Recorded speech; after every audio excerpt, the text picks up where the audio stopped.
مالك يوم الدين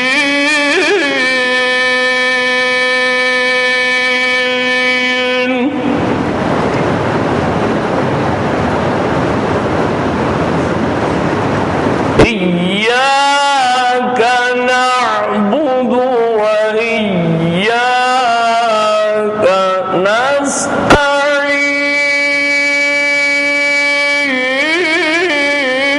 نستعين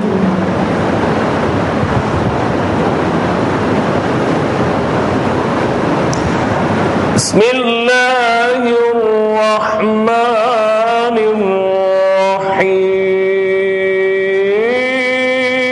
الرحيم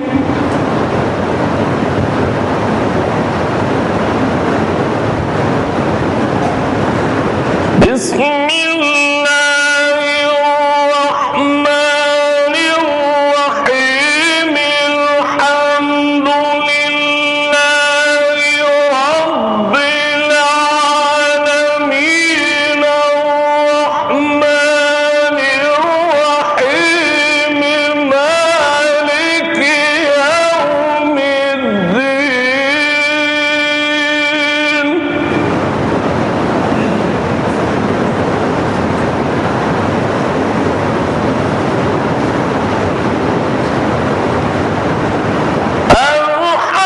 الحمد لله رب العالمين الرحمن الرحيم مالك يوم الدين إياك نعبد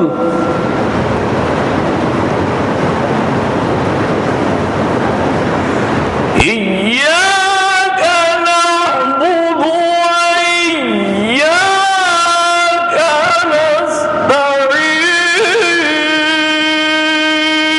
نستعين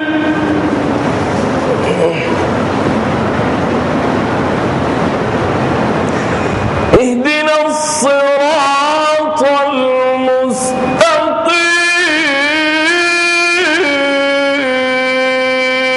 المستقيم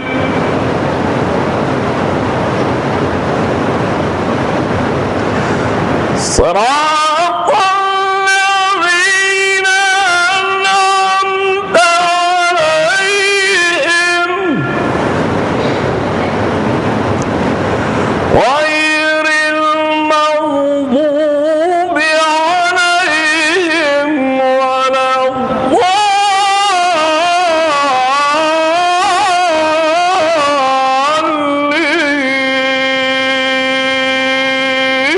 الضالين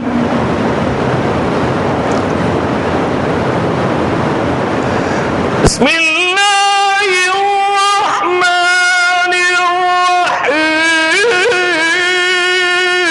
الرحيم ألف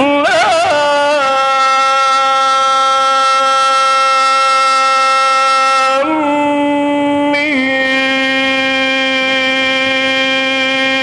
ميم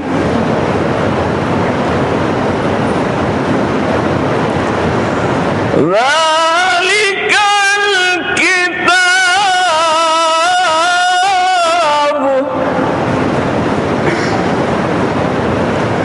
لا ريب فيه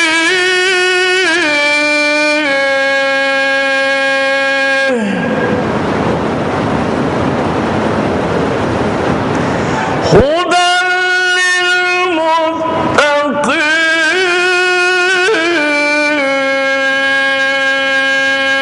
للمتقين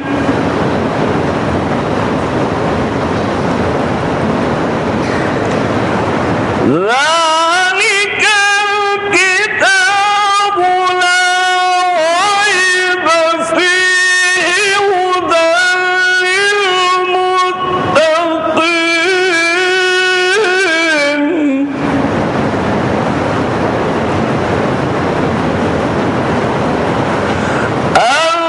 الذين يؤمنون بالغيب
بلند نعرہ صلوات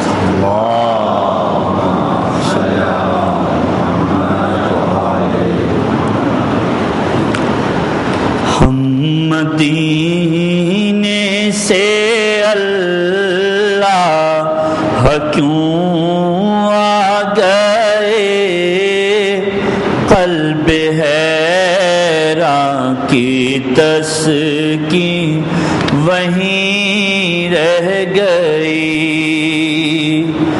ہم مدینے سے اللہ کیوں آ گئے، قلب حیراں کی تسکین وہیں رہ گئی، دل وہیں رہ گیا، جان وہیں رہ گئی، خاموشی در پہ اپنی جبیں رہ گئی۔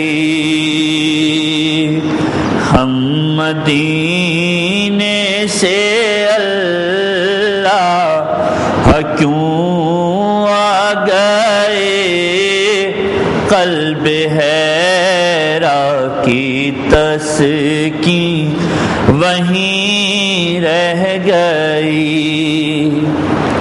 یاد آتے ہیں ہم کو وہ شام و سحر، وہ سکون دلوں جاں وہ روح و نظر، یہ انہی کا کرم ہے، انہی کی عطا، ایک کیفیت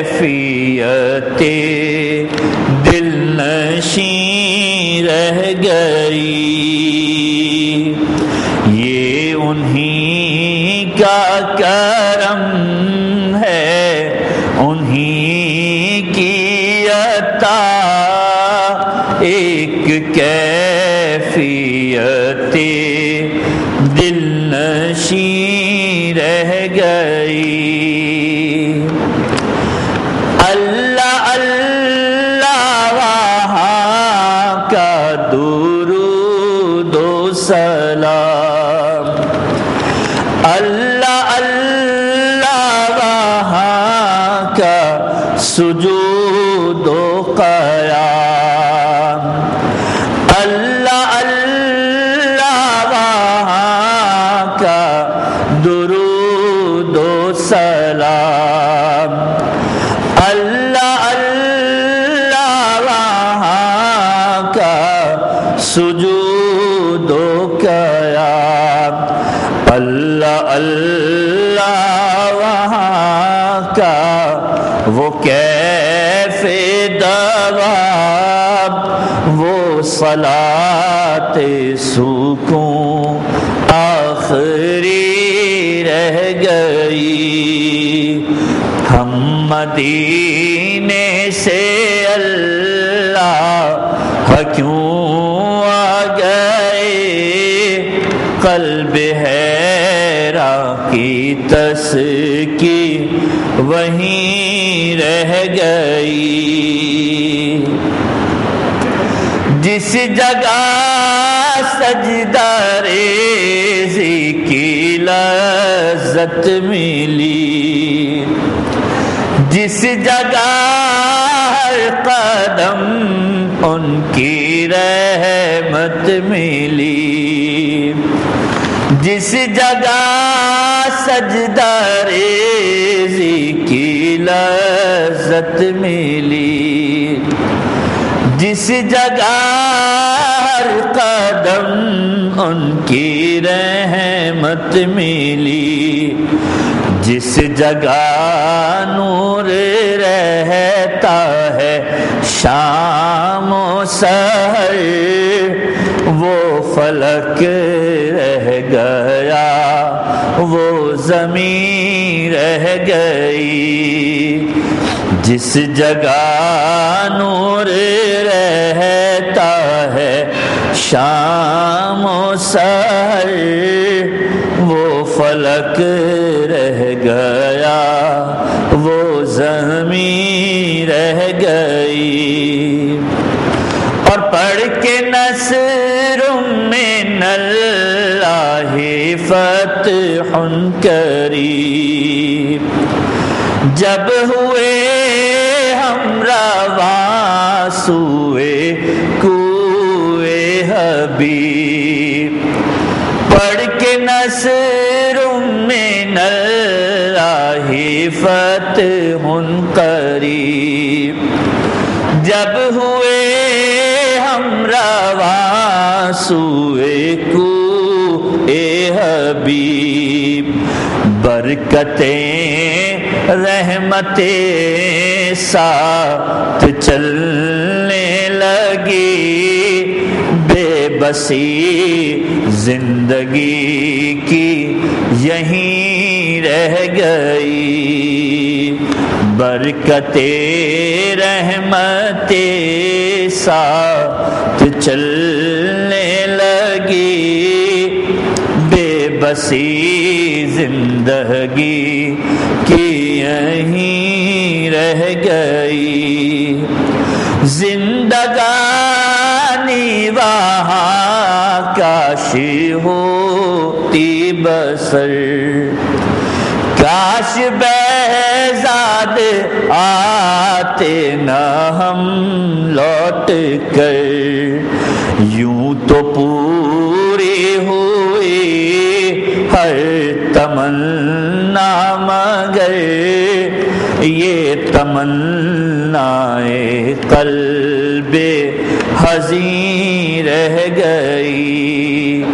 یوں تو پوری ہوئی ہر تمنا مگر یہ تمنائے قلب حزین رہ گئی. دل وہیں رہ گیا جاں وہیں رہ گئی خم اسی در پہ اپنی جبیں رہ گئی. بر محمد و آل محمد صلوات. الحمدللہ رب العالمین والصلاة والسلام علی سید المرسلین وآلہ الطاہرین. اما بعد فقد قال اللہ سبحانہ وتعالی وَإِذْ يَرْفَعُ إِبْرَاهِيمُ الْقَوَاعِدَ مِنَ الْبَيْتِ وَإِسْمَاعِيلُ رَبَّنَا تَقَبَّلْ مِنَّا إِنَّكَ أَنْتَ السَّمِيعُ الْعَلِيمُ وَقَالَ وَأَذِّنْ فِي النَّاسِ بِالْحَجِّ. تربیتی نشستوں کے سلسلے کی آج کی نشست سب سے اہم ہے اور اسی وجہ سے ہم نے آج کی نشست میں قرآن کریم کی 2 آیتوں کی تلاوت بھی کی ہے.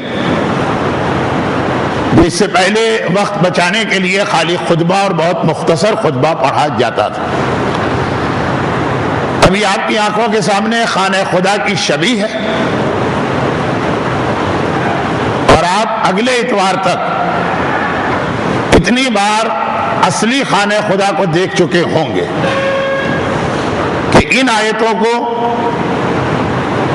اس وقت صحیح معنوں میں مزہ لے کر آپ سنیں گے اور سمجھیں گے. لیکن چونکہ شبیہ کی بھی ایک اہمیت ہوتی ہے.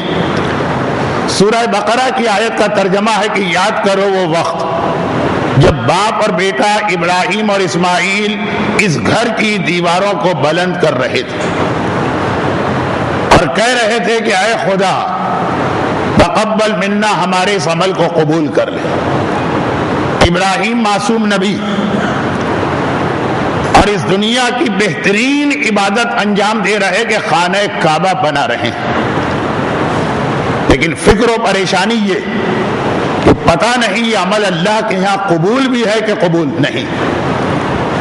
اور یہیں سے حج کے سلسلے کی اہم ترین حدیث آتی ہے جس کے پڑھنے کا وقت نہیں کہ حج کرنے والا ہر وقت ڈرتا رہے کہ ایسا نہ ہو کہ اس کے دل میں کسی لمحے ریاکاری کا خیال پیدا ہو جائے. دنیا دکھاوے کا خیال پیدا ہو جائے اور اپنے حج پر تکبر پیدا ہو جائے. لوگ دولت پہ تکبر کرتے ہیں، وہ بھی بری چیز. لوگ خاندان پہ تکبر کرتے ہیں، وہ بھی بری چیز. لوگ اپنے عہدے پہ تکبر کرتے ہیں، وہ بھی بری چیز. لوگ اپنے حسن و جمال پہ تکبر کرتے ہیں، وہ بھی بری چیز. لیکن سب سے برا تکبر ہے عبادت پہ تکبر، کہ ہم نے اتنی نمازیں پڑھی، ہم نے اتنے عمرے کیے، ہم نے اتنے حج کیے. بلکہ جو حدیث کی جانب میں نے اشارہ کیا کہ آخری زمانے میں حج کیسا ہوگا، تو سب سے بڑا خطرہ اس میں یہ بتایا کہ لوگ ریاکاری کے ارادے سے حج پہ جائیں.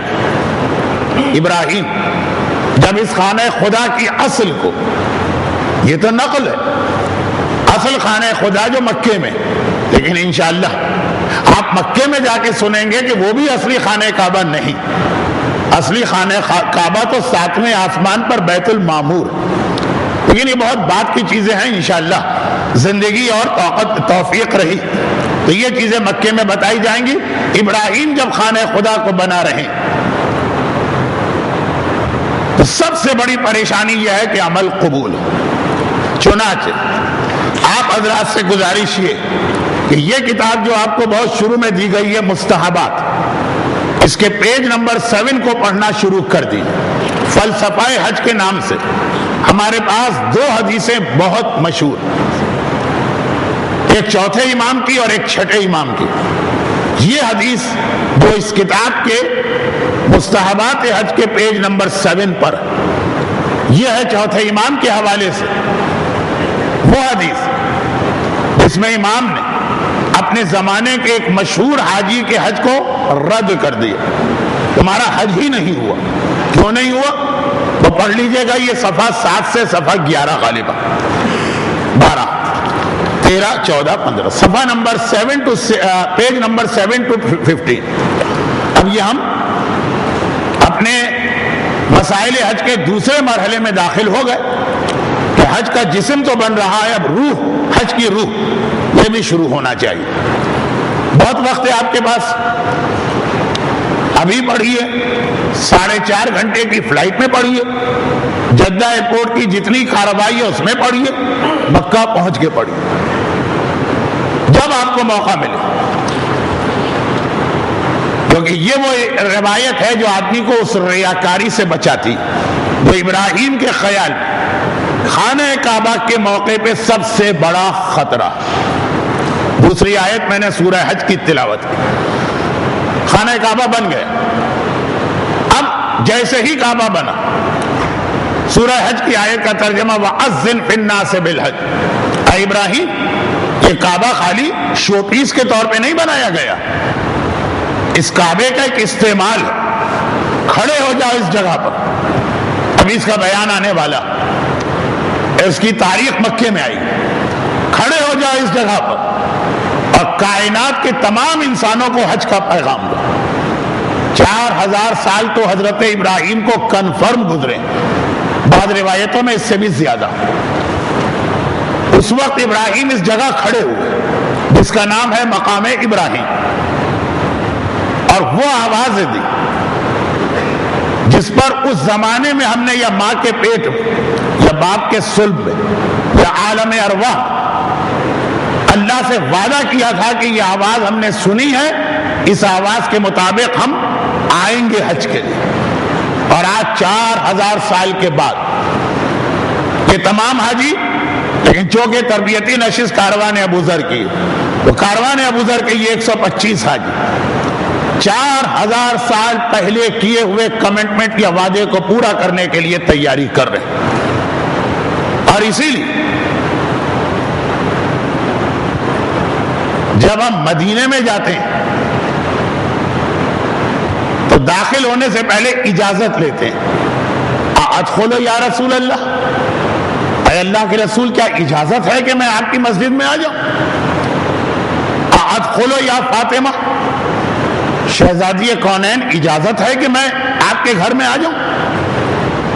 یہاں مکے میں داخل ہوتے وقت آپ اجازت نہیں لیتے، تو پہلے ساری بات ہو گئی. بلایا گیا، آپ آ رہے ہیں، اجازت نہیں لیتے. آپ کیا کہتے ہیں؟ اب میرے ساتھ دہرائیے، لبیک اللہم لبیک لبیک لا شریک لک لبیک ان الحمد والنعمت لک والملک لا شریک لک لبیک.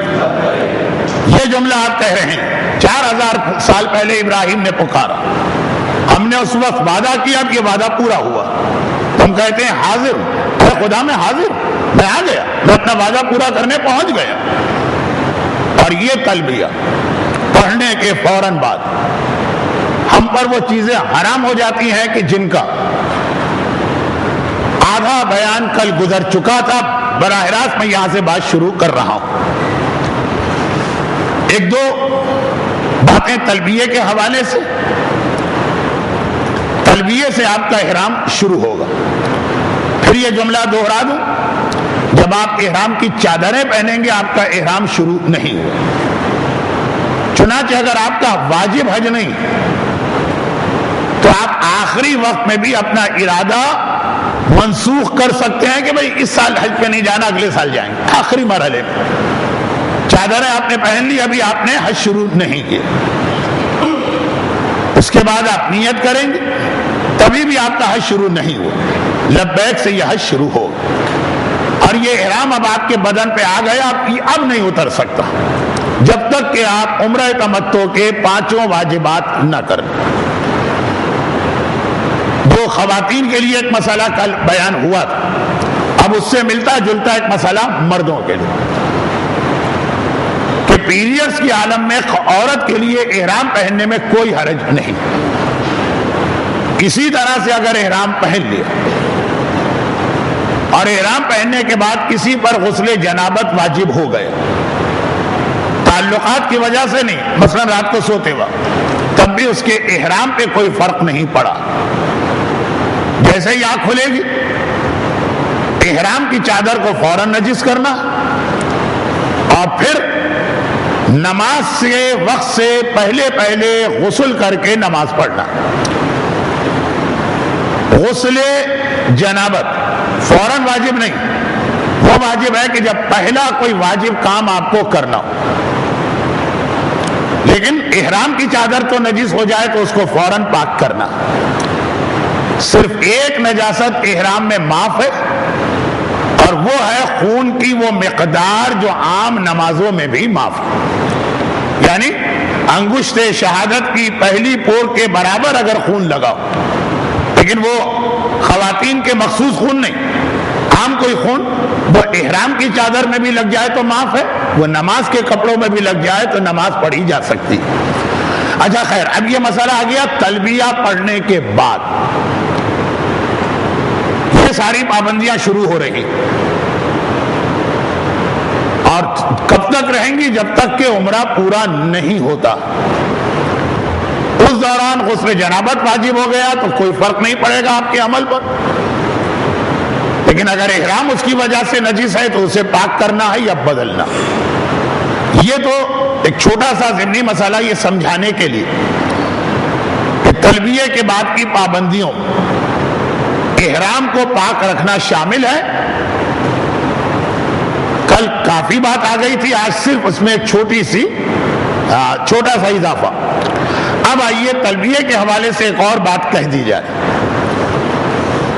وہ یہ ہے کہ ابھی میں نے اپنی تقریر کو آپ کے تلبیہ سے جوڑ دیا.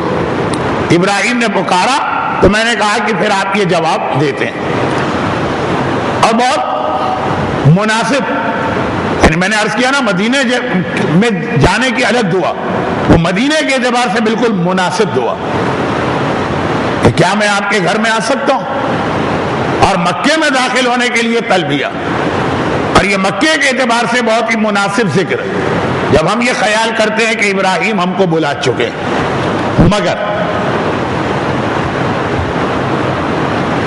یہ عام زندگی میں بھی جب میں مسائل فقہ بیان کیا کرتا تھا، اور جہاں آج بھی بیان کرتا ہوں، وہاں بار بار کہتا ہوں کہ ہر جگہ اپنی عقل نہیں لگائی جا سکتی.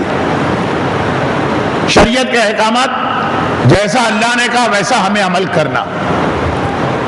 اب یہ تلبیہ اتنا اچھا جملہ لگ رہا اور حج اور عمرے اور مکے میں انٹری کے اعتبار سے اتنا مناسب جملہ لگ رہا، دل چاہتا ہے کہ اس کو بار بار پڑھے جاؤ۔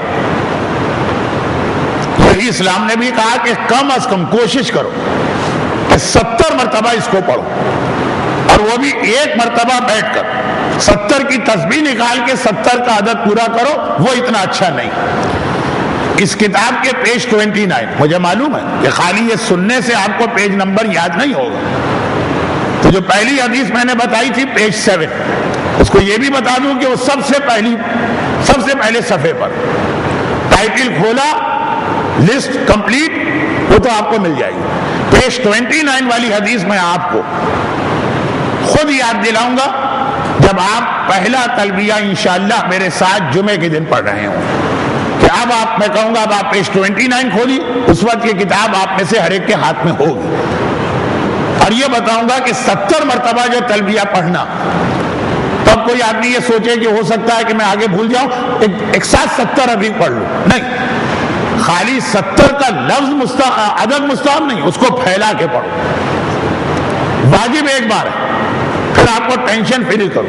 اگر ایک بار پڑھنے کے بعد آپ پورا عمرہ مکمل ہونے تک گونگے کی طرح خاموش بیٹھے تب بھی کوئی حرج نہیں، مگر مستحب ہے اس کی تکرار، اور اس کے لیے صرف وقت آج نہیں ہے، بہت اہم مسئلے ہیں، صرف ایک جملہ، خاص طور پر جب آپ کی حالت بدلے، آپ کھڑے تھے اگر آپ بیٹھ جائیں تلبیہ پڑھیں، بیٹھے تھے وہاں سے آپ جہاز میں بیٹھیں تلبیہ پڑھیں، بس میں بیٹھیں تلبیہ پڑھیں، بس چلے تلبیہ پڑھیں، بس رکے تلبیہ پڑھیں، بس سے اترے تلبیہ پڑھیں، بس میں دوبارہ بیٹھیں تلبیہ پڑھیں، نیند آ گئی اور آئے گی، نیند آ گئی سو گئے، جیسے ہی اٹھے تلبیہ پڑھیں، حالت بدلے، باقی تشریح بعد میں۔ مگر یہ سب مستحبات، اس میں واجب مسئلہ اب آ رہا، وہ یہ ہے کہ تلبیہ پڑھنے کی بھی اسلام نے ایک لمٹ اور حد رکھی،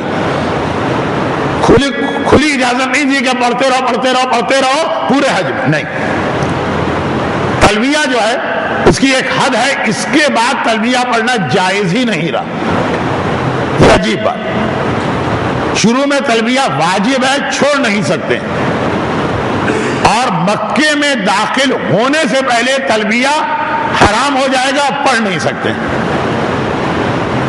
اچھا، اس مسئلے کے اندر تلبیہ پڑھنا کہاں کہاں حرام ہے، 4 صورتیں بنتی، 4، لیکن اس 4 کی آج ہم کو کوئی ضرورت نہیں ہے، صرف ایک کی ضرورت ہے۔ یہ چھوٹی کتاب کے پیج 45 پر ہائی لائٹ کر کے پورا مسئلہ لکھا گیا ہے، جو میں خود بھی بتاؤں گا۔ اب اس میں 4 صورتیں بنتی ہیں۔ حج کے پہلے حصے میں جو آپ تلبیہ پڑھتے ہیں اس کی حد الگ، وہ یہ ہے کہ مکے کے پرانے مکان نظر آئیں تلبیہ بند۔ حج کا پہلا حصہ آپ ہمیشہ مدینے سے آتے ہوئے کریں گے، احرام مدینے میں باندھا ہے، وہاں سے پورا سفر تلبیہ پڑھتے رہیے، مکہ نظر آ گیا تلبیہ حرام۔ حج کے دوسرے حصے میں تلبیہ عرفات کے میدان میں ظہر کے وقت تک پڑھ سکتے ہیں، ادھر اذان کا وقت آیا تلبیہ حرام۔ اگر آپ عمرے کرنا چاہیں لیکن کراچی سے جا کے عمرہ کر رہے ہیں، یہ مسئلہ یاد کیجئے گا، کیونکہ آپ حضرات کو کل میں آخری کلاس میں کاروان ابو ذر کی تفصیل بتاؤں گا کہ ہمیں کیا کرنا ہے، کیونکہ یہ تو میں بتا چکا ہوں کہ حج والا عمرہ تو ہم مدینے سے واپسی میں کریں گے، تو ابھی ہم مدینے تو نہیں جا رہے، تو ابھی ہم کیا کریں گے؟ جو بھی کریں گے اس کا تلبیہ آپ پڑھ سکتے ہیں جہاں سے حرم کی حدود شروع۔ یہ حدود حرم جو ہے، یہ لفظ آج آپ کو بتانا تھا، تلبیہ کے لیے بھی، اور اس چارٹ کے اندر 2 چیزیں اور آ رہی ہیں جس کے لیے بھی، تو میں بعض مسائل کو روک دیتا ہوں کہ ڈبل اس کی تفصیل نہ آئے، جہاں پہ دونوں مسائل جوڑے جائیں وہاں پہ تفصیل دوں، تاکہ ایک بار حدود حرم۔ حدود حرم مکے کے چاروں طرف اس علاقے کا نام ہے، چارٹ کا پیج نمبر 2 جو میقات کے نام سے ہے، اس کے اندر ایک تو باقاعدہ کالی لکیر ہے جو مکے کے چاروں طرف میقات کو بتا رہی ہے، اس کے اندر ایک ڈاٹڈ لائن بنی ہوئی ہے، ڈاٹ والی، dot dot dot dot dot dot, ایک پورا ایک سرکل، اس کا نام ہے حدود حرم. یعنی مکہ شہر سے پہلے وہ جگہ جہاں پر کسی نان مسلم کا آگے بڑھنا حرام. حدود حرم جو ڈاٹڈ لائن ہے، اس کے جورانا اور تنعیم اور یہ 2-3 بڑے بڑے مشکل عربی نام لکھے،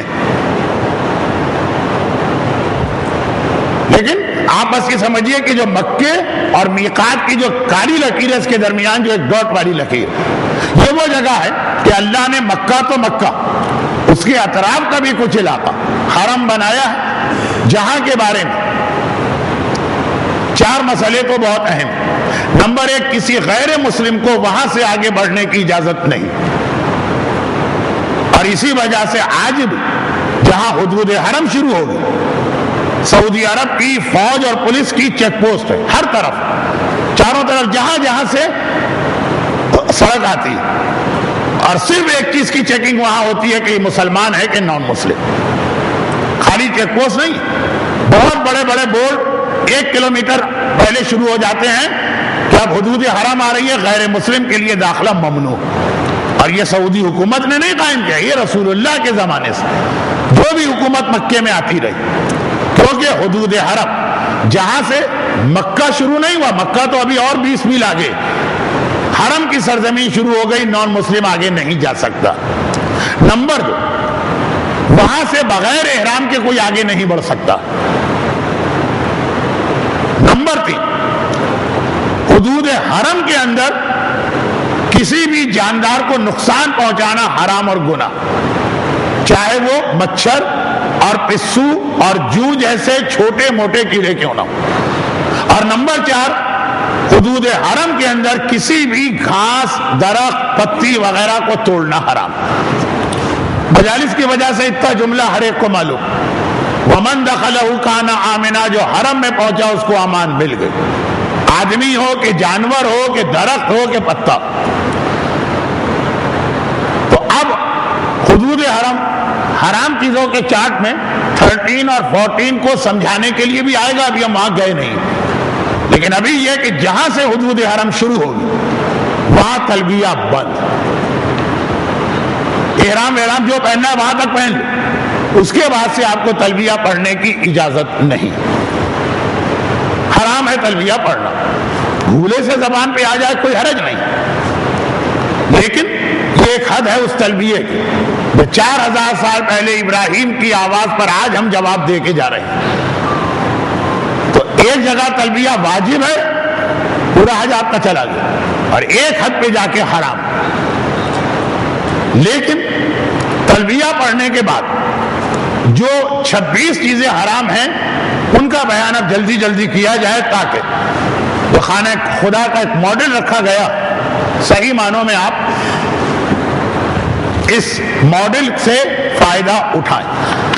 اگر کعبے سے ریلیٹڈ کچھ مسئلے آج رہ گئے تو وہ کل نہیں آ سکیں گے، اس لیے ہمیں ہر صورت میں وقت کو بچاتے ہوئے لیکن مسائل کو سمجھاتے ہوئے، اتنا تیزی سے بھی آگے نہیں بڑھنا ہے کہ آپ کی سمجھ میں بات نہ آئے. پیج 5 یا صفحہ نمبر 5، میں اسے ہاتھ میں اب نہیں لے رہا کیونکہ یہی چیز چارٹ، لیکن چونکہ اس چارٹ کا نیچے والا حصہ پیچھے بیٹھی ہوئی خواتین اور حضرات کو شاید نظر نہ آئے، تو جب میں وہ جملے پڑھ رہا ہوں گا تو آپ اس چارٹ کو دیکھ لیجئے اگر آپ کو چارٹ نظر نہیں آ رہا.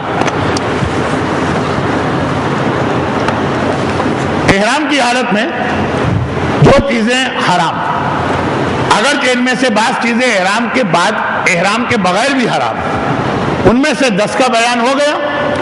بدن پہ کوئی چکنائی والی چیز، تیل، کریم، لوشن لگانا، چاہے اس میں خوشبو ہو چاہے بغیر خوشبو کے ہو. بال کاٹنا یا بال توڑنا یا بال اکھاڑنا. نمبر 3، خوشبو کا استعمال، چاہے صابن یا ٹوتھ پیسٹ یا سینٹڈ ٹیشو کی شکل میں ہی کیوں نہ ہو، وہ بھی حرام. اور بدبو سے بچنے کے لیے ناک بند کرنا. البتہ بدبو سے بچ سکتے ہیں، ناک نہیں بند کر سکتے. چنانچہ اگر کہیں بدبو ہے تو آپ وہاں سے دوڑ کے آگے بڑھ سکتے ہیں، اس میں حرج نہیں. تو بدبو سے بچنا حرام نہیں، بدبو سے بچنے کے لیے ناک بند کرنا، لیکن اگر ناک بند کیے بغیر آپ وہاں سے آگے بڑھ جائیں۔ اس میں ایک دو مسئلے اور آتے ہیں لیکن تھوڑا جلدی ہے، یعنی فی الحال آپ کو پیش نہیں آئیں گے۔ یہی سارے مسائل کی ریپیٹیشن مکے میں بھی ہوگی اور پھر مدینے میں بھی ہوگی، کیونکہ ایک بار سننے سے مسئلے سمجھ میں نہیں آتے ہیں۔ تو وہاں پہ یہ مسئلہ ایک پیش آئے گا آپ کو کہ مدینے میں عام طور پہ لوگوں کا ایک امتحان ہوتا، اور وہ یہ ہے کہ اکثر لوگوں کو زکام یا فلو کی کیفیت طاری ہو جاتی۔ تو بعض اوقات ایسا ہوتا ہے کہ آدمی کی ناک جو ہے نا وہ اس طرح بند ہے بیماری کی وجہ سے کہ اسے خوشبو بدبو کچھ محسوس نہیں ہو رہی، اس کا مسئلہ، یا یہ کہ بدبو والی جگہ پہ آپ آگے نہیں بڑھ سکتے ہیں، بھاگ نہیں سکتے ہیں، بہت مجمع، تو سانس روک لینا کچھ دیر کے لیے۔ یہ ساری چیزیں آئیں گی اپنے وقت پہ، ابھی اس کی ضرورت نہیں، اور خاص طور پر آج کی کلاس میں تو وقت بھی نہیں اور ضرورت بھی نہیں۔ ابھی جو کہ سعودی عرب میں بہت کم حاجی پہنچے ہوں گے، جب ہم لوگ پہنچیں گے تو اتنا مجمع کہیں نہیں ہوگا کہ ٹوائلٹ بہت زیادہ بدبودار ہوں یا راستے میں بہت زیادہ کچرا اور سڑتی ہوئی چیزیں ملے۔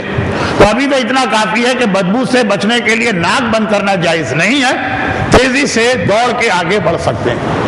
چوتھی چیز سرما لگانا، پانچویں چیز ناخون کاٹنا، چھٹی چیز خون نکالنا، ساتویں چیز جان بوجھ کر آئینہ دیکھنا، آٹھویں چیز دانت اکھاڑنا، نویں چیز زینت کرنا، دسویں چیز جھوٹ اور گالیاں۔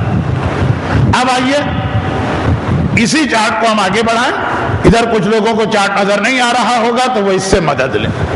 11ویں چیز ہے قسم کھانا۔ احرام کی حالت میں سچی قسم کھانا بھی جائز نہیں اور جھوٹی قسم بھی، البتہ اگر مجبوری میں سچی قسم کھانا پڑے تو یہ مسئلہ بھی تقریباً 100 مرتبہ تو میں مکے گیا ہوں عمرے اور حج ملا کر، آج تک پیش نہیں آیا۔ ورنہ جیسے علماء لکھتے ہیں کہ فرض کیجئے کہ آپ احرام پہن کے پہنچے، طواف کرنا ہے، کسی وجہ سے سعودی پولیس نے آپ کو پکڑ لی، یہ تم نے چوری کی۔ اب آپ کہہ رہے ہیں نہیں اللہ کی قسم میں نے چوری نہیں کی، تو یہ والی قسم مجبوری میں جائز ہے، لیکن الحمدللہ اب تک کوئی ایسا کیس ملا نہیں۔ تو قسم کھانا سچی قسم بھی حرام ہے، جھوٹی بھی حرام ہے۔ نمبر 12، جسم پر پائے جانے والے کیڑے یا جو وغیرہ مارنا۔ احرام کی حالت میں جو آپ کے بدن پہ کیڑے پائے جاتے ہیں جو ہونے نہیں چاہیے لیکن ہو جاتے ہیں بعض اوقات، ہونے نہیں چاہیے، یہ فقہی مسئلہ نہیں، یہ طبی مسئلہ ہے، صفائی کا، ہائیجینک کا۔ کبھی کبھار میں چھلانگ لگا کے ڈاکٹروں کے ڈپارٹمنٹ میں پہنچ جاتا ہوں، تو وہ ہمارے یہاں پہنچ جاتے ہیں مسائل کے اندر اور اپنی عقل لگاتے ہیں، تو ہمیں تو اتنی اجازت ملنی چاہیے۔ خیر، تو احرام سے پہلے جو جو پسو اس قسم کے کیڑے ہیں ان کو مار دیجیے۔ احرام کی حالت میں 12 گھنٹے 14 گھنٹے اجازت نہیں، حتیٰ اگر آپ مارے بھی نہیں، خالی اس کیڑے کو اپنے بدن سے ہٹا کے زمین پہ پھینک دیں، وہ بھی جائز نہیں۔ البتہ بدن میں ایک جگہ سے دوسری جگہ منتقل کر سکتے ہیں۔ کون سا آپ وہاں امپورٹ ایکسپورٹ کا کام کرنے گئے ہیں، فی الحال یہ مسئلہ کم پیش آئے گا، اگر آگے کبھی پیش آئے گا تو مکے مدینے کے لیے بھی کچھ چیزیں رکھیے گا۔ بہت مختصر سی بات کہ جسم پر پائے جانے والے کیڑے، اب اس میں چھوٹی سی بات کہہ دوں، اصولاً تو اسلام یہ کہہ رہا ہے کہ اصولاً تو جب کوئی آدمی عمرہ یا حج کرنے اللہ کے گھر کی جانب جائے تو اسے اتنا بے خبر ہونا چاہیے دنیا سے، ایسا وہ اللہ کی محبت میں کھویا ہوا کہ اسے پتہ ہی نہیں چلے کہ جو کاٹ رہی ہے کہ پسو کاٹ رہا ہے کہ مچھر کاٹ رہا ہے کہ کیا چیز ہے۔ اللہ کی یاد میں اتنا، ویسے تو یہاں بھی نماز میں ایسا ہی ہونا چاہیے، لیکن ہم تو ایسی نماز نہیں پڑھ سکتے کہ پاؤں سے تیر کھینچا جائے تو پتہ نہ چلے۔ کم از کم حج کے موقع پہ ایسی کیفیت ہو کہ تیر نہ صحیح تو یہ کیڑے مکوڑوں کا کاٹنا پتہ بھی نہ چلے آدمی کو۔ خیر، یہ تو اصلاً اس کے پیچھے فلسفہ، لیکن مسئلہ یہ ہے کہ بہرحال آپ کو پتہ چلے کہ پتہ نہ چلے، آپ بدن والے کیڑے کو نہیں مار سکتے۔ اور اس میں مچھر بھی آ گیا جو آپ کے بدن پر بیٹھ گیا، بدن پہ بیٹھا کاٹ رہا ہے، آپ مارنا چاہا نہیں، یہ حرام۔ البتہ اس میں بکرا واجب نہیں ہوتا، آپ دیکھیں گے اب یہ تو بہت سی چیزیں آپ وہاں دیکھیں گے، مچھر آ گیا بے اختیار کسی نے مارنا چاہا کمرہ چیخے گا بکرا بکرا بکرا بکرا، نہیں، بکرے کی بات نہیں ہے۔ جو مچھر کھٹمل پسو۔ 13ویں چیز حرم سے گھاس اکھاڑنا، یعنی مکہ شہر بلکہ اس کے بھی باہر جہاں تک حرم۔ تو فی الحال تو آپ حدود حرم میں پیدل چلیں گے ہی نہیں، آپ بس میں ہوں گے اور بس سے آپ کو اترنے کی اجازت نہیں ہے جب تک کہ آپ مکے میں اپنے ہوٹل تک نہ پہنچیں۔ تو اس لیے یہ مسئلہ اتنا ہی کافی ہے کہ حرم کی سرزمین، چاہے مکہ شہر ہو چاہے اس کے باہر کا وہ علاقہ ہو جو ابھی ویران پڑا ہے، آہستہ آہستہ وہاں مکان بنیں گے لیکن ویران ہے، لیکن وہ حرم میں، وہاں سے گھاس درخت پتا پتی پھول کچھ نہیں۔ اگر بہت بہت بہت دل چاہ رہا ہے آپ کو کہ اپنی بیگم کی خدمت میں والنٹین ڈے کا تحفہ پیش کریں کہ یہ بیگم یہ پھول اپنے گلاب کا پھول اپنے بالوں میں لگا لو، تو وہاں دکانیں ہیں، وہاں سے خریدیے گا، خود کوئی درخت یا پودے وغیرہ سے اس کو اکھاڑنے کی کوشش نہ کیجیے گا۔ 14ویں چیز احرام کی حالت میں اپنے ساتھ اسلحہ رکھنا، یہ اجازت نہیں۔ یہ 13ویں اور 14ویں چیز وہ جو احرام کے بغیر بھی حرام ہے، جیسے جھوٹ بولنا، یعنی جب آپ کا احرام اتر جائے تب آپ کا دل چاہے کوئی پھول توڑیں یا پتہ نہیں، تو پھر حرام رہے گا۔ احرام میں بھی حرام ہے اور حرم کی گھاس احرام کے بعد اور احرام سے پہلے بھی حرام۔ اسلحہ اس میں نہیں آتا۔ آخری چیز شکار، وہ بھی اسی طرح سے کہ احرام میں بھی حرام ہے، احرام سے پہلے بھی حرام ہے، احرام کے بعد بھی حرام۔ پھر اسے احرام کی لسٹ میں کیوں لکھا گیا؟ اس کی دو وجوہات، ایک تو میں کل بتا چکا ہوں اور ایک اور وجہ ہے وہ بعد میں سنیے گا۔ اس وقت ہمارے پاس تاریخی واقعات کے پڑھنے کا وقت نہیں، تو حرم سے گھاس اکھاڑنا اور اسلحہ ساتھ رکھنا۔ حرم کی حدود میں اسلحہ ساتھ رکھا جا سکتا مگر احرام کی حالت میں نہیں۔ بھئی اب آپ 40 دن، یہ کون بلی بول رہی، 40 دن جو ہیں وہ آپ، کیونکہ بعض اوقات ہم ایسے مجمع میں مجلس پڑھتے ہیں جو مجمع ہماری مجلس پسند نہیں کرتا، تو اکثر مجمع جو ہے بلی کی آواز نکالتا، بس مولانا بس اب آپ جائیے۔ خیر میں تو وہاں بھی نہیں جاتا تو یہاں کیسے جاؤں گا؟ ایک نہیں سینکڑوں بلیاں بولے، بلیوں کا باپ بھی آ کے بولے تو میں اپنی جگہ اپنی بات کو جاری رکھوں گا۔ اسلحہ ساتھ رکھنا یہ احرام میں حرام نہیں۔ اب یہ خواتین ڈر جائیں گے، ان کو مردوں میں بھیجیے، عورتوں میں نہیں۔ اچھا، اسلحہ ساتھ رکھنا حرم میں حرام نہیں، احرام میں حرام۔ احرام تو آپ کا ایک دن میں اتر جائے گا، پھر جو آپ 25 دن مکے میں رہیں گے، لیکن کسی کو یہ مسئلہ پیش آتا نہیں۔ میں کراچی کی بات نہیں کر رہا ہوں، میں مکے کی بات کر رہا ہوں۔ اچھا، اس میں ایک چیز میں بتا دوں، عموماً اسلحہ جو ہے وہ اسٹیل یا لوہے سے بنایا جاتا ہے، تو مسئلہ تھا کہ اسلحہ ساتھ رکھنا حرام، اس کو لوگوں نے بہت آگے بڑھا دی اور یہ کہا کہ لوہے کی کوئی چیز اپنے ساتھ رکھنا حرام۔ یہ شروع میں ہم نے حج کیے، بڑے بڑے تماشے دیکھنے کو ملے، کوئی بھی اسٹیل کی چیز اپنے ساتھ رکھنا حرام۔ چنانچہ پھر ایک مسئلہ آتا کہ بعض اوقات آدمی کے لباس میں ہک ہوتے ہیں، لیڈیز کے انڈر گارمنٹس میں ہک یا بکل ہوتے ہیں، مردوں کے یہاں بھی بٹن کے بدلے میں اسٹیل کے بٹن، اب وہ بہت مسئلہ ہوتا تھا۔ اب مرد چونکہ احرام کی حالت میں قمیض ومیض تو نہیں پہنے ہوں گے، تو لیڈیز کا مسئلہ زیادہ پوچھتی تھی، کوئی ضرورت نہیں مسئلہ پوچھنے کی، صرف اسلحہ حرام۔ اسلحے کے علاوہ باقی سارے میٹلز احرام میں بھی اپنے ساتھ رکھ سکتے ہیں۔ اب آئیے آگے کے 4 حرام جن کو نظر نہیں آ رہا لسٹ، بہت جلدی جلدی پڑھو۔ 15ویں چیز احرام کی حالت میں نکاح کرنا یا پڑھنا حرام۔ نکاح کرنا یعنی کوئی آدمی اپنا نکاح کروا رہا ہے مکے کے اندر، بہت اچھی چیز، خانہ خدا کے صحن میں تو بہت رواج ہو گیا ہے، اب باقاعدہ لوگ پورا پلین چارٹر کر کے اپنے خاندان کو لے جاتے ہیں اور بارات کو، وہ حرج نہیں۔ جب احرام پہنا ہو اس وقت، چاہے لڑکے نے احرام پہنا ہے چاہے لڑکی نے احرام پہنا ہے چاہے دونوں نے پہنا ہے، نکاح کرنا حرام بھی ہے، اور اگر یہ نکاح کر لیا تو دونوں ایک دوسرے پہ ہمیشہ کے لیے بھی حرام ہو سکتے ہیں۔ یعنی بعد میں غلطی کسی نے بتایا کہ غلط ہو گیا تم سے، انہوں نے کہا شام عمرہ پورا کر کے احرام اتارے پھر نکاح کریں، اب یہ بیوی ہمیشہ کے لیے حرام۔ تفصیل میں نہیں جا رہا ہوں. اور اسی طرح نکاح پڑھنا بھی حرام. ایک لڑکا ہے ایک لڑکی ہے, دونوں عام لباس میں ہیں, ان کا عمرہ نہیں ہے, ہم عمرہ کر رہے ہیں, انہوں نے دیکھا مولانا طواف میں کر ہمارا نکاح پڑھ دیجیے گا. اگر ہم نے نکاح پڑھ دیا تو یہ ہم نے خود ایک فعل حرام کیا. تو نکاح کرنا یا پڑھنے کا فرق میں بتا رہا ہوں, ورنہ ہمارے پاس زیادہ ٹائم بھی نہیں ہے اور یہ مسئلے کی اتنی ضرورت بھی نہیں. 16واں مسئلہ, شہوت کی نیت سے بوسہ لینا یا دینا. باپ اگر محبت و شفقت میں اپنی چھوٹی بچی کو بوسہ دے رہا جبکہ باپ اس وقت احرام میں, اس میں کوئی حرج نہیں. اور عرب ماحول میں جوان بھائی اور بہن بھی ایک دوسرے کو شفقت میں بوسہ دیتے ہیں, کوئی حرج نہیں. ماں اپنے بیٹے کو شفقت سے بوسہ دیتی ہے, اس میں کوئی حرج نہیں. اس کی آگے والا رشتہ نہیں بتاتا ہوں. تو خلاصہ یہ ہے کہ بوسہ لینا یا دینا حرام نہیں, نیت سیکچول پلیجر کی. 70واں حرام, شہوت کی نیت سے کسی کو چھونا یا دیکھنا, کسی کو ٹچ کرنا یا ٹچ بھی نہ کرے خالی دیکھنا. اب یہاں کسی کو, لیکن زیادہ اس کے اندر اسلام کی مراد ہے بیوی شوہر کو, شوہر بیوی کو. یعنی احرام کی حالت میں دنیا کا یہ پاکیزہ ترین رشتہ بھی حرام ہو جاتا, البتہ شہوت کی نیت سے. یعنی اگر شوہر بیوی کو, یہ بیوی شوہر کو دیکھے اور چھوئے, شہوت سیکچول پلیجر کی نیت سے تو حرام, اور اگر کوئی اور وجہ ہو تو حرام نہیں. اب آج سے 40 سال یا 35 سال پہلے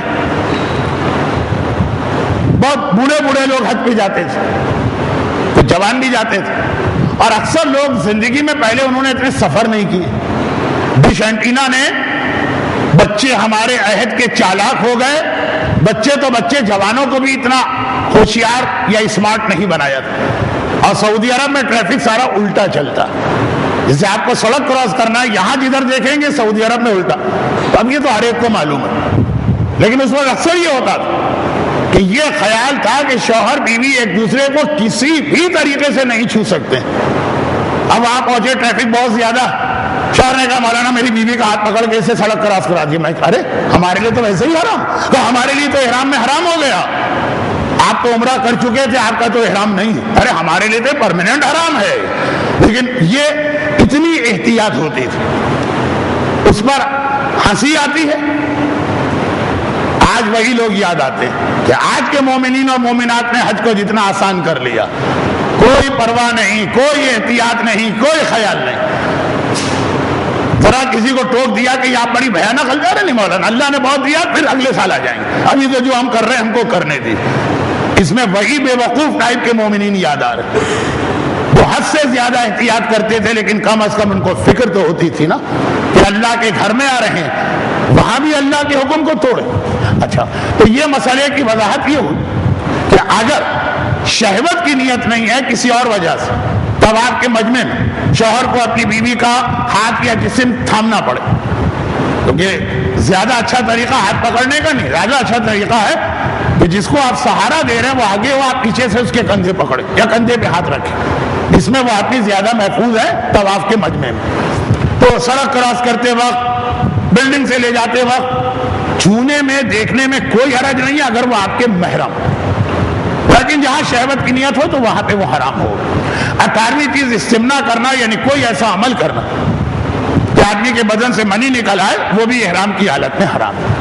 تو یہ 16, 17, 18 اور 19 ان کا تعلق شوہر بیوی کے تعلقات اور مرد اور عورت کے تعلقات سے. اور 20ویں چیز شکار کرنا حرام, جو احرام کے بغیر بھی حرام. تو یہ چارٹ کا آج کا حصہ جو ہے وہ کوئی زیادہ پیش آنے والا مسئلہ اس میں نہیں ہے, صرف 13, 12 اور 20 ان دو کو ملا کے ایک چھوٹا سا مسئلہ. وہ یہ ہے کہ احرام کی حالت میں ایسے جانور کا شکار یا ایسے کیڑے کو مارنا جائز ہے جو آپ کو نقصان پہنچانے والا ہو. سانپ نکل آئے, سانپ کو مارنا, اب یہ ہے کہ احرام کی حالت بھی ہے, اور اگر ہم نے نہیں مارا تو وہ اس سے پہلے ہم کو مار دے گا. مسئلہ ہے کہ کون پہل کرتا. تو یہاں پہ اسلام نے اجازت دی. سالوں تک پیش آنے والا مسئلہ جو اب ختم ہوا. حج کے دوران عرفات کے میدان میں بچھو بہت نکلتے تھے. لوگ رات کو سوتے تھے اور اچھلتے تھے, پھر ہائے میں مرا, ہائے میں مرا, ہائے میں مرا. بچھو بہت ہوتے تھے. اب سعودی حکومت نے بھی سب کو ختم کر دیا اور اتنے حاجی بھی آنے لگے کہ بچھو خود ہی بھاگ جاتے ہیں. تو خلاصہ یہ ہے کہ اس وقت بچھو نظر آ گیا. احرام ہے, یہ حج کے دوسرے حصے میں پیش آتا ہے, مار سکتے ہیں. اسی طریقے سے آج کل کا جو پاکستان کا ماحول, مچھر آ گئے کمرے کے اندر, اور ڈینگی کا ایک شور مچا ہوا ہے, ڈر لگ رہا ہے کہ نقصان پہنچائے گا, اسپرے کر کے مار سکتے ہیں. باورچی خانے میں پائے جانے والے کچھ ایسے کیڑے جو نقصان کا سبب بن سکتے ہیں, کاکروچ ہے مثلاً یا اور ایسے, ان کو بھی اسپرے کر کے مارنے کی اجازت ہے. لیکن جو کیڑے تکلیف دیتے ہیں, کاٹتے ہیں, نقصان نہیں پہنچتا اس سے, اس کی اجازت نہیں. تو شکار اور کیڑے مارنا, اس کے حوالے سے یہ ایک مسئلہ تھا جو میں نے اس لیے بتا دیا کہ سعودی عرب میں حاجیوں کی بلڈنگ عام طور پہ سارا سال بند رہتی ہیں, صرف حج سیزن میں کھلتی. تو شروع میں وہاں پہ اسمیل, کتنی ہی مینٹیننس کی جائے, بند بلڈنگ 300 دن بند رہی, کیڑے مکوڑے یہ بہت پیش آ جاتے ہیں, اور پہلے ہی دن پیش آتے ہیں, پہلے ہی گھنٹے پیش آتے ہیں, اور اس وقت پھر مسئلہ معلوم نہیں ہے, مولانا کو ڈھونڈتے رہتے ہیں. تو اس لیے میں نے کہا ایسے نقصان پہنچانے والے کیڑے وہ اس مسئلے سے ایگزمپٹ. اس کے بعد 6 چیزیں ایسی جو سب کے لیے حرام نہیں ہے, 4 مردوں کے لیے اور 2 عورتوں کے لیے. جو 2 چیزیں عورتوں کے لیے حرام ہے اس کو جلدی سن لیں. نظر نہیں آ رہا تو یہ چارٹ. نمبر 1, عورت کے لیے چہرے کو نقاب وغیرہ کی چیز سے چھپانا. کوئی ایسا کپڑا استعمال کرنا جو چہرے کو اس طرح چھپا لے جیسے نقاب چھپائی جاتی. میرے خیال میں لفظ نقاب ابھی والی جنریشن بھی سمجھ رہی, شاید اگلی جنریشن کو بتانا پڑے کہ کراچی کے میوزیم میں جائیے, وہاں کوئی نقاب رکھا ہوگا جو موہن جداڑوں سے نکلا تھا, وہ سمجھ میں نہیں آئے گا ان کو نقاب کسے کہتے ہیں. ابھی سمجھ رہے ہوں گے یہ خواتین. احرام کی حالت میں چہرے کو کوئی ایسے کپڑے سے چھپانا, اس میں کپڑا بھی شرط نہیں, یہ آج کے مراجع کے حساب سے, کہ جو نقاب جو کام کرتی ہے چہرہ چھپانے کا, کوئی ایسی چیز جو وہی کام کرے وہ احرام کی حالت میں حرام ہے. تو اب چونکہ آغا خوئی اور امام خمینی, آغا خامنائی اور آغا سیستانی, چاروں مراجع عورتوں کو چہرہ کھولنے کی عام زندگی میں بھی اجازت دیتے ہیں, تو نقاب والی خواتین بہت کم بچی لیکن ہیں. وہ واجب نہ صحیح ثواب کی نیت سے نقاب پہنتی, احرام میں اسے ہٹانا پڑے گا. اب یہ نقاب یا نقاب جیسی چیز, اچھا پرانے مراجع کہتے تھے کہ نقاب سے مراد صرف کپڑے کی نقاب, چنانچہ خاص کھجور کے پتوں سے بنی ہوئی ایک نقاب حج عورتوں کے احرام کا حصہ بنا کر مارکیٹ میں بیچی جاتی تھی. کھجور کے پتوں سے بنی ہوتی تھی, وہ بالکل نقاب ہے لیکن وہ کپڑا نہیں. یہ پرانے مراجع کے نزدیک جائز تھا. آج کے مراجع کہتے ہیں کہ نہیں, نقاب سے مطلب کپڑا نہیں ہے, کپڑا یا کپڑے جیسی کوئی چیز, البتہ وہ نقاب کی طرح کی ہو. یہ لفظ 3 بار میں نے کیوں دہرایا, کیونکہ بعض ایسے مراجع جو عام زندگی میں عورت کے چہرے میں کو چھپانا واجب سمجھتے ہیں, ہمیں خواتین زیادہ سمجھ رہی ہوں گی میری بات, وہ یہ نہیں کہتے کہ حج میں عورت چہرہ کھول سکتی ہے, بڑی غلط فہمی ہے. لوگ آ کر کہتے ہیں مولانا حجاب میں چہرہ تو ہے ہی نہیں, ورنہ حج میں عورتیں کیوں چہرہ کھولتی؟ تو کس نے کہا کہ عورتیں حج میں چہرہ کھولتی؟ کس نے بتایا؟ آپ ہی کے کسی بھائی بہن نے بتایا ہوگا, کسی مرجع نے تو نہیں کہا. اب میرا اصل جملہ سنیں, جو مراجع عام زندگی میں چہرہ کھولنے کو جائز سمجھتے ہیں وہ حج میں بھی جائز سمجھتے ہیں, جو عام زندگی میں چہرہ چھپانا واجب سمجھتے ہیں وہ حج میں بھی واجب سمجھتے ہیں.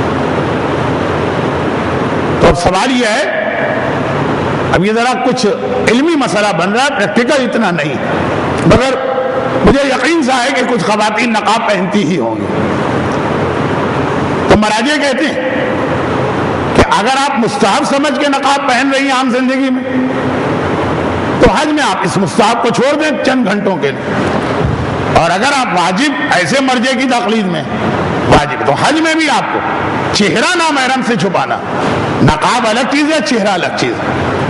تو پھر وہی طریقہ جو رسول اللہ نے اپنی ایک بیوی کو بتایا تھا، جنہوں نے رسول کے ساتھ حج کیا تھا، نامحرم گزر رہے تھے، نقاب نہیں ڈالو تو سر کی چادر ہے اسے آگے گھسیٹ لو، وہ پوری چادر جو ہے تمہارے چہرے پر آ جائے، وہ نقاب تو نہیں بنی، وہ تو چادر ہے، وہ آپ نے سر کے اوپر ڈال دی، وہ اجازت ہے۔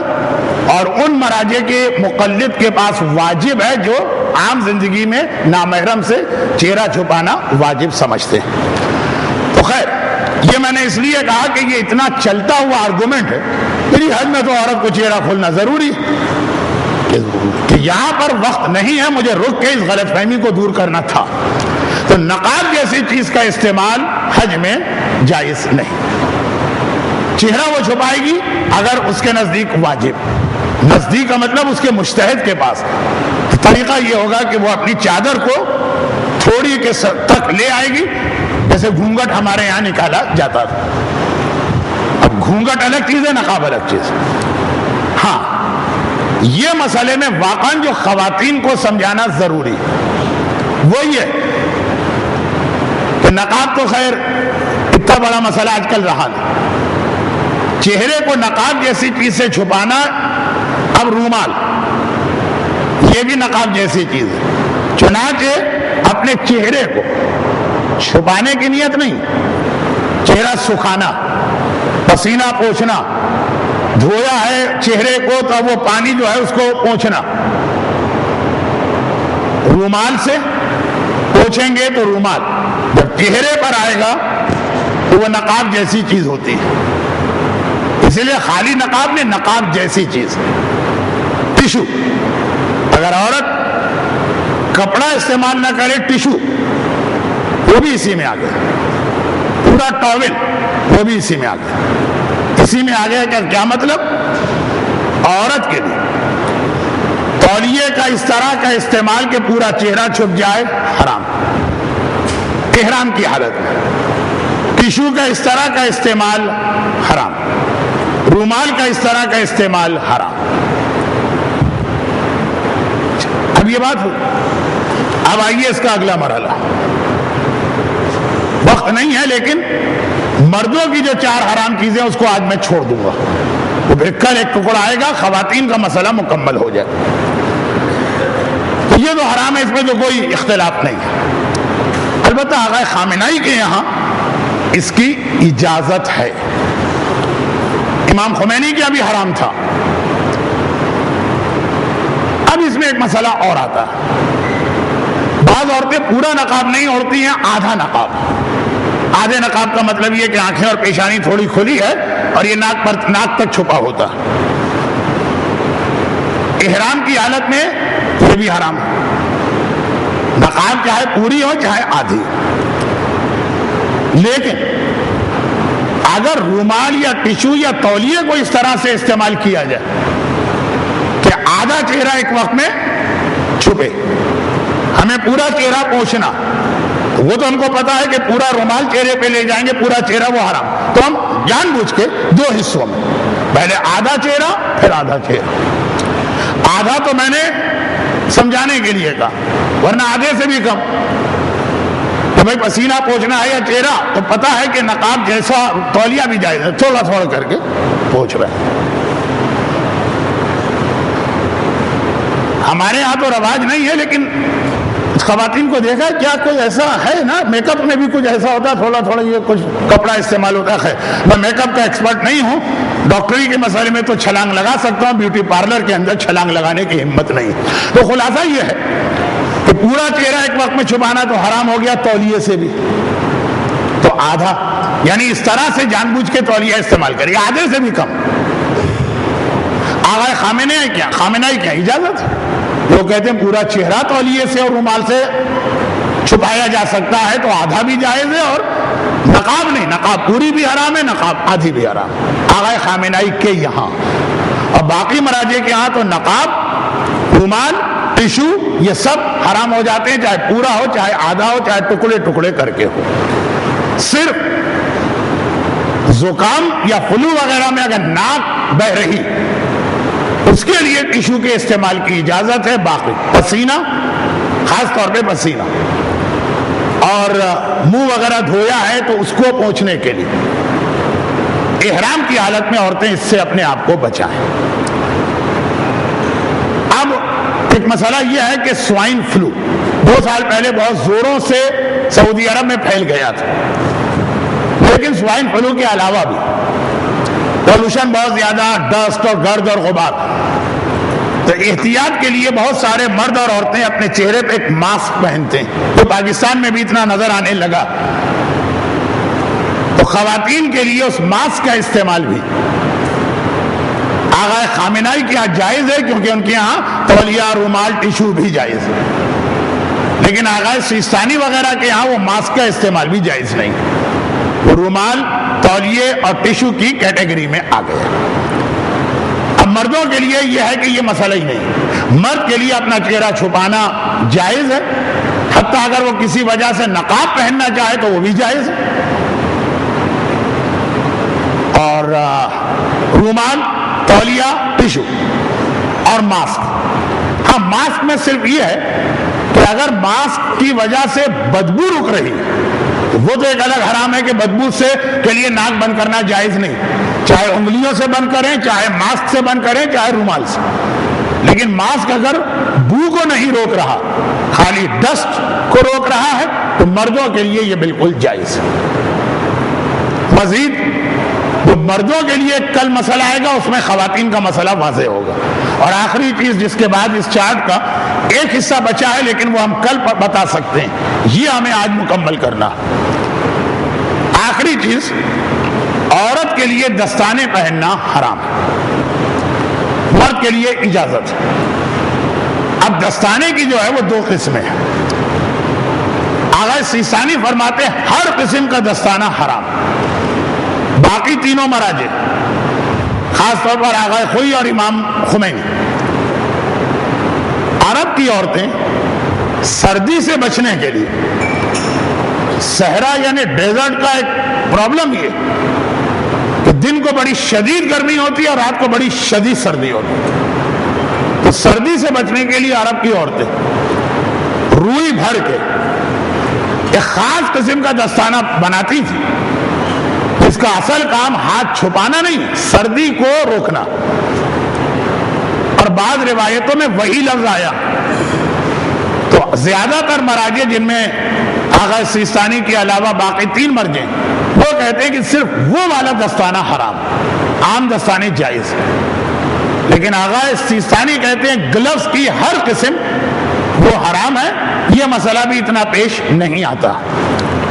اس کے ساتھ خواتین کے لیے احرام کی حرام چیزوں کا بیان مکمل ہو۔ مردوں کے لیے 4 چیزیں بچی، جن میں سے 2 چیزیں چارٹ یا کتابچہ 22 اور 24 وہ بیان ہو چکی ہیں، جب ہم نے احرام پہننے کا طریقہ بتایا تھا، چپل، موزہ، سینڈل، اور 22 بھی بیان ہو گیا۔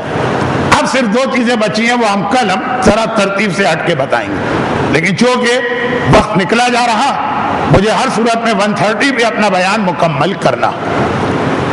نماز کی فکر نہ کریں، اول وقت کے نماز کے بدلے وقت فضیلت میں آپ کو جماعت یہاں مل رہی ہے تو ثواب میں کمی نہیں ہوگی۔ تو یہ حرام چیزیں آپ پر آ گئی، تلبیہ پڑھتے، تلبیہ پڑھنے سے لے کے مکہ پہنچنے تک یہ سب چیزیں حرام، مکہ پہنچنے سے لے کے خانہ کعبہ جانے تک یہ سب چیزیں حرام، خانہ کعبہ کے طواف سے لے کے آخری واجب تقصیر تک یہ سب چیزیں حرام، اور حلال ہوں گی جب آپ تقصیر کر لیں گے۔ پہلا پیج نمبر 1، وہ چارٹ اتنی دور ہے کہ اس سے بہتر ہے پیج نمبر 1۔ یہ ساری چیزیں آپ کی حرام ہوئیں عمرہ تمتع کے 5 واجبات میں نمبر 1 سے۔ نمبر 1 ہے میقات سے احرام باندھنا، یہ چیزیں حرام ہو اور حلال ہوں گی جب آپ نمبر 5 یعنی 5واں عمل کر لیں. اس وقت تک یہ ساری چیزیں مکے سے باہر سفر میں بھی حرام, مکے میں بھی حرام, خانہ کعبہ میں بھی حرام. اچھا اب آئیے ہم عمرہ تمتع کے بیان کو آگے بڑھائیں. عمرہ تمتع میں 5 چیزیں واجب. 3 دن کی محنت کے بعد ہم تقریباً صرف پہلے واجب کو مکمل کر سکیں. تقریباً میں نے اس لیے کہا کہ مردوں کے لیے 2 مسئلے ابھی بھی باقی. نمبر 1 میقات سے احرام باندھنا. اب اس کے بعد آپ مکے میں داخل ہو گئے. وہی شے کہ لبیک اللہم لبیک خداوند تیرے خلیل نے تیرے حکم سے بلایا تھا, وعدہ ہم نے کیا تھا, آج وعدہ پورا کر رہے ہیں. اب آپ کو 4 اور واجبات مکے کے اندر کرنا اور بہت ہی آسان ہے کہ دوسرا واجب ہوگا خانہ کعبہ کا طواف, تیسرا ہوگا طواف کی نماز, چوتھا ہوگا صفا مروہ کے درمیان سعی یعنی 2 پہاڑیوں میں دوڑنا, اور 5واں ہوگا تقصیر یعنی تھوڑے سے بال کاٹنا. اس میں سے آج کی تقریر کے باقی حصے میں ہم صرف واجب نمبر 2 اور 3 بتائیں گے, کیونکہ واجب نمبر 4 کے لیے اس کی ضرورت نہیں ہے, اور 4 سے ہوگا, اور واجب نمبر 5 تو 4 سے بھی نہیں ہوگا, خالی زبان سے ہوگا. اب دیکھیے بہت جلدی عمرہ تمتع میں احرام ہے, پھر کعبے کا طواف ہے, پھر نماز ہے, پھر صفا مروہ میں دوڑنا ہے, پھر تقصیر. ہو گیا عمرہ. اگر کسی وجہ سے کیا ویسے ہی آپ کو حج والا جو عمرہ ہے, جو حج کا حصہ, اس کے علاوہ باقی اور عمرے کرنے کا دل چاہے تو اسی چارٹ کا اوپر والا حصہ دیکھیے گا, عمرہ مفردہ. اس میں 2 چیزیں آخر میں 6 اور 7 بڑھ جائیں گے. اگر آپ حج والا عمرہ کر رہے ہیں یعنی پارٹ 1 تو تقصیر کر کے بال کٹوا کے آپ کا عمرہ پورا ہو گیا. اور اگر آپ حج والا عمرہ نہیں کر رہے ہیں, باپ کے لیے, ماں کے لیے, رشتہ داروں کے لیے, امام زمانہ کے لیے, معصومین کے لیے عمرہ کر رہے ہیں, تو اس میں 5ویں نمبر پہ تقصیر سے عمرہ پورا نہیں ہوگا. پھر 6واں اور 7واں 2 چیزیں اور بڑھ جائیں گی. لیکن یہ سب کل. آج عمرہ تمتع کے پہلے واجب کے بعد دوسرے اور تیسرے کو بیان کیا جائے. اور اب آپ دوران تقریر اس چارٹ کو دیکھیں گے اور بکلیٹ کے پیج نمبر 6 کو کھول لیجئے. اب پوری تقریر میں صرف یہ پیج 6 آپ کے کام آئے گا بس.